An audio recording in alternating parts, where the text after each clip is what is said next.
Predicar el Evangelio no es para mí ningún motivo de orgullo, de vanagloria. Es más bien un deber que me incumbe.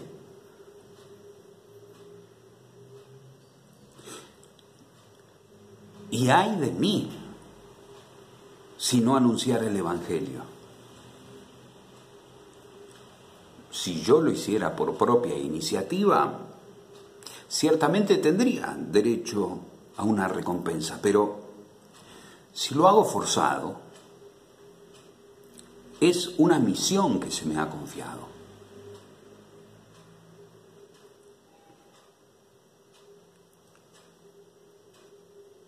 Este es el versículo 16 y 17 del capítulo 9 de la primera carta de San Pablo a los Corintios. Primera Corintios 9, 16. Aquí San Pablo utiliza, refiriéndose a sí mismo y a propósito de su misión, que no es una misión que ciertamente le proporciona a él ningún beneficio, o mejor dicho, si algún beneficio o derecho, como él mismo dice, le pudiese traer, él lo rechaza, porque el beneficio de él es participar de la gloria del Evangelio que anuncia, participar de la gracia que se derrama en el anuncio mismo, participar de la presencia del Señor Jesús que sale de sus labios y se convida a los demás, desde la sobreabundancia de la presencia de Dios en su corazón.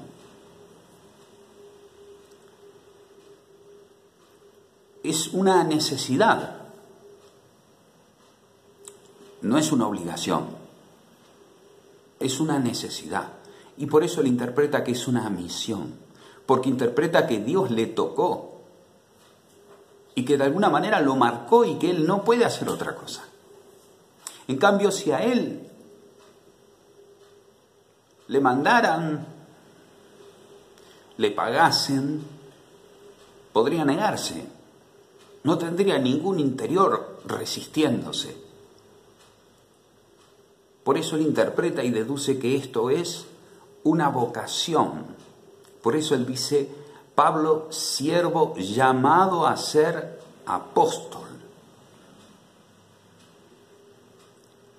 Porque él siente que fue desde que el Señor lo encontró, desde que el Señor lo selló y se le manifestó, él siente que se le imprimió en toda su naturaleza una misión que debe realizar.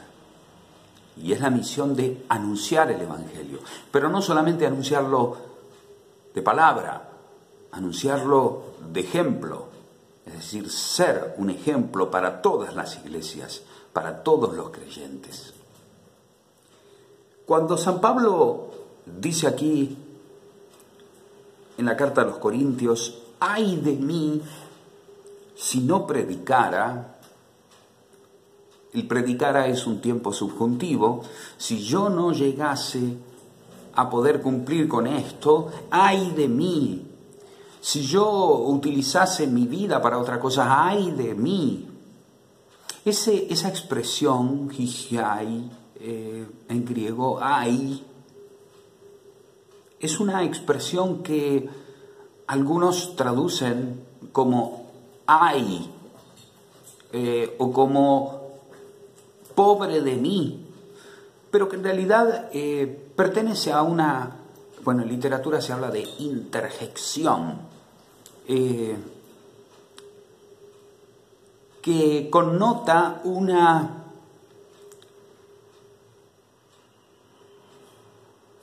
queja, un chillido, más bien un chillido, de aquel que está padeciendo un castigo, una especie de suplicio, es como una especie de grito de desesperación, ¡ay!, ¿no?, de dolor. Por eso, en plural, se lo llaman ayes, con Y final, ayes, y conforman casi todo un modo de expresión. en la Sagrada Escritura. Sobre todo uno los encuentra en los profetas, cuando los profetas anuncian las maldiciones que vendrán sobre su pueblo, sobre algún sector del pueblo, como sucede, por ejemplo, en el profeta Amós, en el profeta Miqueas, en el profeta Nahum, sobre el pueblo, sobre algún grupo del pueblo o sobre las demás naciones. ¡Ay! Ya cuando uno lee, cuando vos leas en tu Biblia, ¡ay! Sabés que lo que se viene es complicado. Ahora, tenemos ¡ay! Pronunciados por nuestro Señor Jesús. En el reverso de las bienaventuranzas, bueno, a Juan Mateos y a Alonso Jekyll, en la Nueva Biblia Española, se les ocurrió ponerles un nombre. Ahora te diré. Tenemos el correlato de lo que se terminó llamando las bienaventuranzas, que las recordarás bien. Tenemos una versión extensa en el Evangelio de Mateo y tenemos la versión más breve de 4 en el Evangelio según Lucas.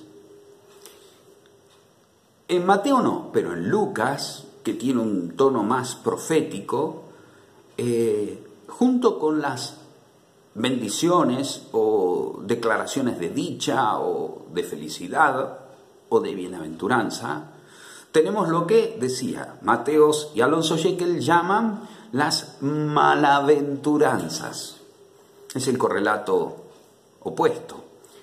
Jesús declara que serán felices tales o cuales personas. Y eso conlleva necesariamente a la declaración formal de Jesús de la declaración de algunas infelicidades. En Mateo, repito, no, con el Sermón del Monte, en Mateo 5:3, nos encontramos con las bienaventuranzas, con las clásicas bienaventuranzas, del capítulo 3 al 12, o 3 al 11. Pero quisiera compartir esta explicación que esta mañana, mientras rezaba, pedí al Señor, mientras releía este pasaje de las bienaventuranzas clásicas de Mateo.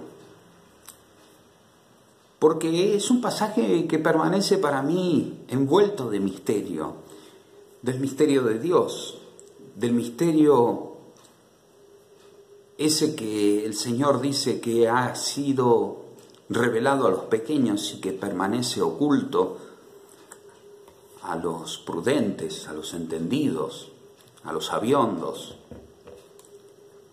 Y para mi desgracia, a veces creo que me ubico, tal vez no lo sea, pero yo lo hago, entre aquellos que le falta sencillez. Será quizá un defecto de profesión, ¿no? Pero a veces mi espíritu, como muy analítico, aborda un texto no desde la simplicidad, sino más bien desde la complejidad. Tiene que pasar tiempo. Siempre digo, me resulta difícil a mí, más que a muchas personas, más que a muchos hermanos santos, piadosos, poder encontrarse con la palabra de Dios y orar, o poder encontrarse en un momento de silencio y directamente orar. Tengo que hacerlo con más tiempo, con más dedicación, con más constancia. Todos los días, como Éxodo 16 decía del maná, todos los días tengo que buscar mi ración diaria. Y hoy a la mañana trataba de buscarla con este pasaje. Bienaventurados. Hoy algunos traductores quieren poner el acento en el aspecto bendicional de este texto y lo quieren hacer lo quieren hacer parecer como si fuera una acta de bendiciones que el Señor derrama sobre los más desfavorecidos de su pueblo. Sobre todo, hay una dialéctica bastante compleja en la historia de la interpretación de este texto que ha motivado la conformación de dos posturas que se distinguen y se oponen, ¿no? Se oponen violentamente, teológicamente, violentamente. La primera dice que estas bienaventuranzas está hablándole a las personas de aquí, de ahora, que ahora están padeciendo esto, pero que la promesa se refiere al más allá. Hay otros autores que sostienen que en realidad esto es para todos aquellos que padezcan esta situación aquí y para tratar de modificarlas aquí, es decir, de hallar la felicidad aquí antes de partir allí. ¿Por qué? Los de esta segunda postura sostienen que Jesús viene a instaurar el reino de los cielos. Entonces la mayoría de estas cosas van a poder alcanzarse, puesto que ya Dios en sus hijos ha implantado la semilla del reino y que puede empezar a modificarse la sociedad y la estructura político-social hasta poder llegar a aquellos que tienen más poder y más autoridad y desde allí descender. Algunos dicen no, que esto es una utopía, por eso la utopía hay que dejarla para el cielo. Bueno, quizá no sean, no tengan que permanecer en la contraposición estas posturas, quizá puedan convivir, es decir, quizá pueda ser un poco y un poco. Por ahí parte de esta bendición ya ahora podemos empezar a gozarla y plenamente la gozaremos allá. Por ahí alguna persona puede recibir la gracia de ya darse por bienaventurada desde aquí padeciendo esto. Pero de todas maneras yo creo que para tratar de verlas con más claridad podríamos hacer, al menos quisiera compartir con vos, lo que esta mañana conmigo mismo trataba de reflexionar, de meditar, ¿no? Bueno, te acordarás las bienaventuranzas. Hay algunos manuscritos que tienen una, la del versículo 5, 4, algunos la cambian de lugar, pero básicamente todos están de acuerdo que las de Lucas, las del capítulo 6 de Lucas son cuatro bendiciones, cuatro sería, mira, si decís bendiciones tenés que decir maldiciones, sí, aunque Jesús la pronuncie, claro. Tenemos, ¿te acordás? En Marcos 11 y en adelante tenemos la maldición esa de la higuera, se habla así, de la maldición de la higuera. Bueno, nosotros venimos hablando en estos vídeos con la necesidad de quitarle y despojarle a Jesús de esa especie de corona mundana y romántica que le hemos puesto y devolverle la soberanía, el temple, el carácter, el temperamento, la severidad por compromiso, porque Jesucristo es compromiso de la Trinidad con el hombre, ¿verdad? No solamente en la cruz, también cuando habla con autoridad, con peso, y no como los escribas estos nuestros, ¿no? Esa es la expresión que se repite una y otra vez en el Evangelio. Jesús no solamente muestra su soberanía y su poder cuando realiza algún prodigio o realiza algún milagro, alguna curación, también cuando habla palabras de vida eterna. ¿No? Acuérdense de eso de Juan 6. Señor, ¿a quién iremos? Tú tienes palabras de vida eterna. Estas palabras, más que nunca, podríamos considerarlas de vida eterna. Decía que podemos, si hablamos de bendiciones, el correlato es maldiciones. Si hablamos de dichas, no tengo un término antagónico, porque no podemos decir que son endechas, pero bueno, ciertamente son lamentos. Y si alguno habla de felicidades, estas son infelicidades. Siguiendo, decía la Nueva Biblia Española de 1975 y también la Biblia del Peregrino de fin del año 2000, con Juan Mateos y Alonso Jekyll vamos a hablar de malaventuranzas. Entonces, bienaventuranzas y malaventuranzas. Vamos con el capítulo 5 de Mateo, entonces, versículo 3, con la primera bienaventuranza. Dice, bienaventurados los pobres en el espíritu.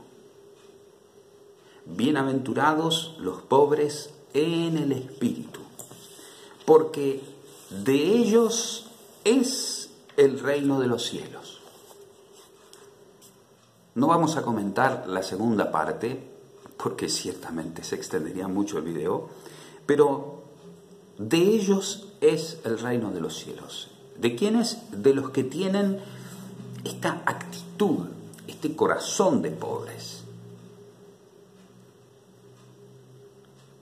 Entonces deberíamos decir, ay de los soberbios, arrogantes, presuntuosos y orgullosos.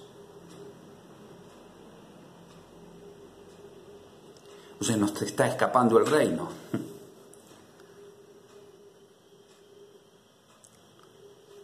La tercera bienaventuranza, bienaventurados los que lloran, porque ellos serán consolados. Entonces, ay de los que viven ya plenamente felices, con todo, en la diversión, en la abundancia, en la continua posibilidad de encontrar la fuente de la felicidad, en sentido humano, ¿no? Hay también de aquellos que no lloran o que enjugan su llanto con las cosas de este mundo.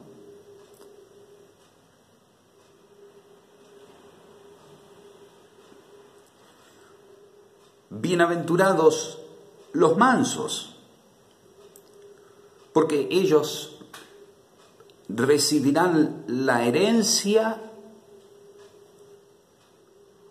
de la tierra, o la tierra en herencia, como herencia. Los mansos, aquellos que se oponen a los mansos son los violentos. Ay de ellos, ay de los violentos, de los despojadores, de los que le quitan al otro lo que le pertenece, de los ladrones.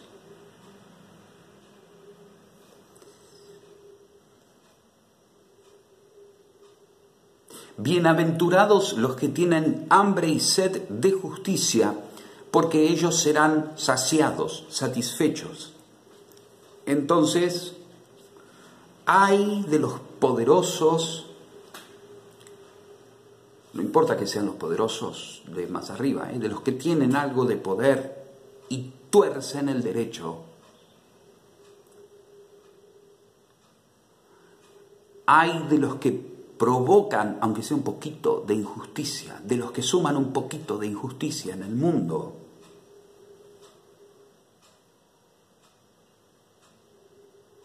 Hay de los que hacen, iba a poder decir prevaricadores, pero la palabra es medio complicada. Los prevaricadores serían los que sancionan o proponen leyes que en realidad están en contra de los principios de la justicia. Hay de aquellos generan hambre y sed, no de pan, de justicia. Bienaventurados los misericordiosos, porque serán misericordiados ellos, alcanzarán misericordia, tendrán con ellos misericordia. Y aquí la palabra misericordia refiere puntualmente y concretamente, los autores todos coinciden, con el socorro, la ayuda concreta al hermano necesitado. No solamente se le oponen los inmisericordes o los que tienen el corazón anestesiado, endurecido, entumecido, sino también los egoístas. Los egoístas. Los que quieren guardar para sí eso que no es absolutamente necesario. Y también son aquellos que no dan perdón, es decir, que mantienen el rencor. De los odios ya ni hablar. El Señor será muy claro en los versículos que siguen. Pero ay de los egoístas, ay de los indiferentes.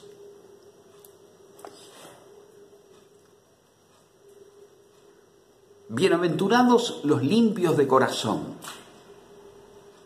los limpios en el corazón, los puros en el corazón.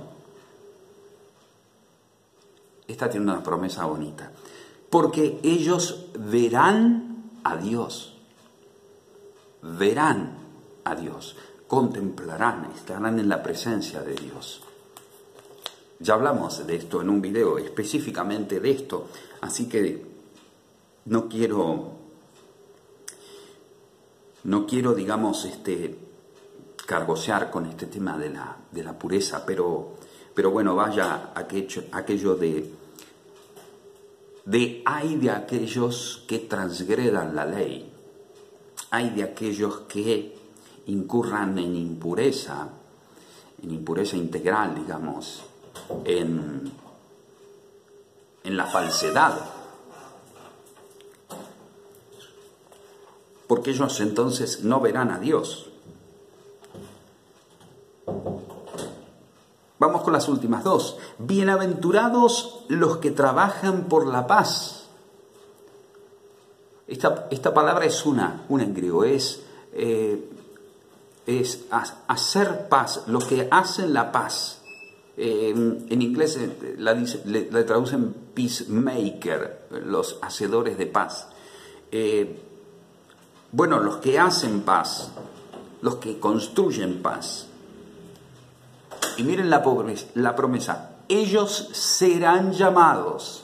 Ellos serán reconocidos, ellos serán identificados como hijos de Dios.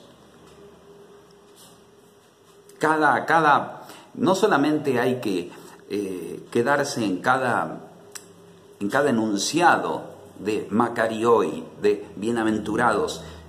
Makarioi se dice en griego, ¿no? No solamente hay que quedarse en el enunciado, sino por supuesto en la promesa.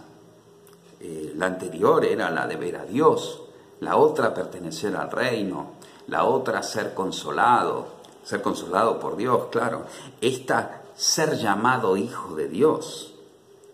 Entonces, bueno, tenemos que decir, como correlato contrario, hay de los perturbadores. ¿Hay de aquellos que no dejan vivir al otro en paz? ¿O hay de aquellos que provocan el enojo del otro? ¿Hay de aquellos que no evitan el enojo del otro? ¿Hay de aquellos que colaboran para que el otro empeoren su enojo. En estos días, esta bienaventuranza, porque no estamos ya en estos días, ya estamos en más de 40 días de encierro, ¿verdad? De aislamiento social. Que no aislamiento familiar, claro. Algunos sé que están solos. Algunos van a escuchar este video, yo sé que están solos. Conversamos de cuando en cuando. Sin embargo, estar solos no significa estar en paz, ¿eh? No. No. No necesariamente.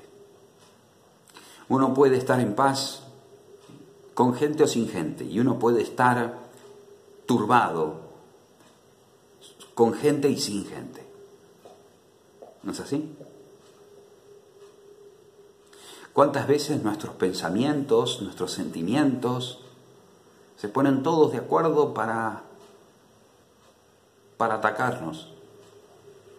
La cabeza y el corazón. ¿Cuántas veces nos quitan la paz?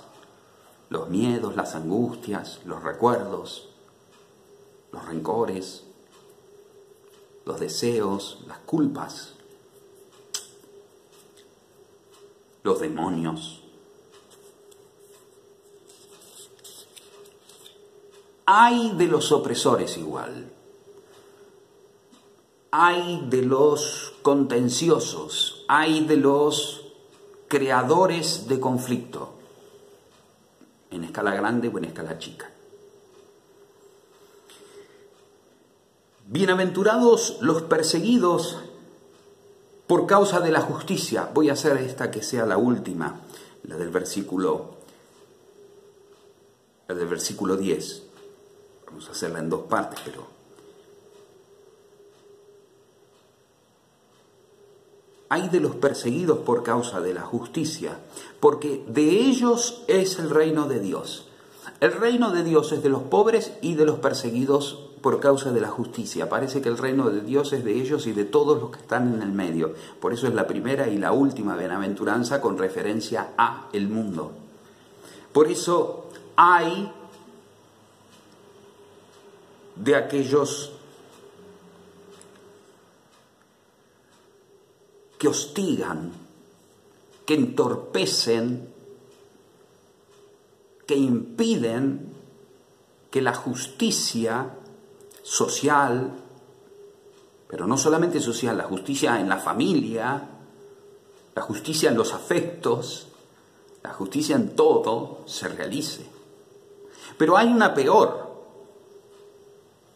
Hay una peor. Bienaventurados serán cuando los injurien, cuando los puteen, diríamos nosotros, cuando los persigan, cuando los hostiguen, y cuando digan toda clase de mentira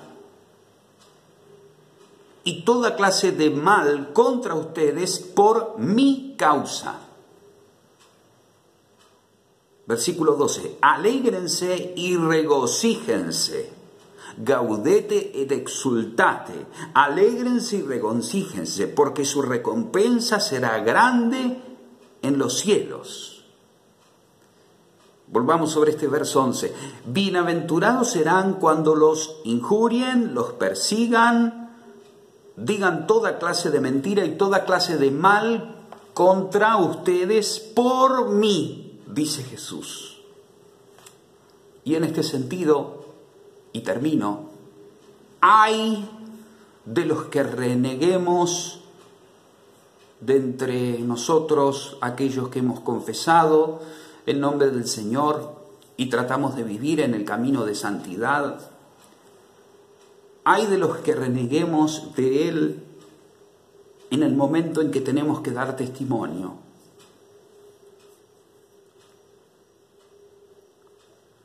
El testimonio es continuo. ¿Todavía no tuviste problemas por confesar, por adherir, por tratar de permanecer unido a Jesús y permanecer en el camino de la santificación? ¿Todavía no te insultaron todavía? ¿No te discriminaron? ¿No dijeron algo contra vos? ¿No se burlaron de vos? ¿No te putearon todavía? ¿No te odiaron un poco? Esto es algo para que pensemos. Esta de manera especial. San Pablo tenía una necesidad. Como dice el profeta Jeremías, yo tenía tu palabra dentro de mí como un fuego abrasador. Me esforzaba por contenerla, por atraparla, para que no salga de mí, pero no podía. Y la palabra se le iba. Y así sufrió el profeta Jeremías. Podés leer el libro del profeta Jeremías, que es imagen de Jesús también para muchos autores, para muchos intérpretes. Pero la pregunta es, ¿qué estamos sufriendo vos y yo por anunciar el Evangelio? O mejor, por permanecer fieles a la palabra de Dios. Todo el tiempo, en casa, sí, encerrados, tenemos momentos de ser bienaventurados y ser malaventurados. ¿En dónde nos queremos meter? Para San Pablo, ay de mí si no anunciara el Evangelio. Para San Pablo, una maldición era no poder anunciar el Evangelio, no poder demostrar ser discípulo de Cristo. Para nosotros, ¿qué está haciendo? ¿Un momento de comodidad? ¿Un momento de conveniencia? ¿O una necesidad vital?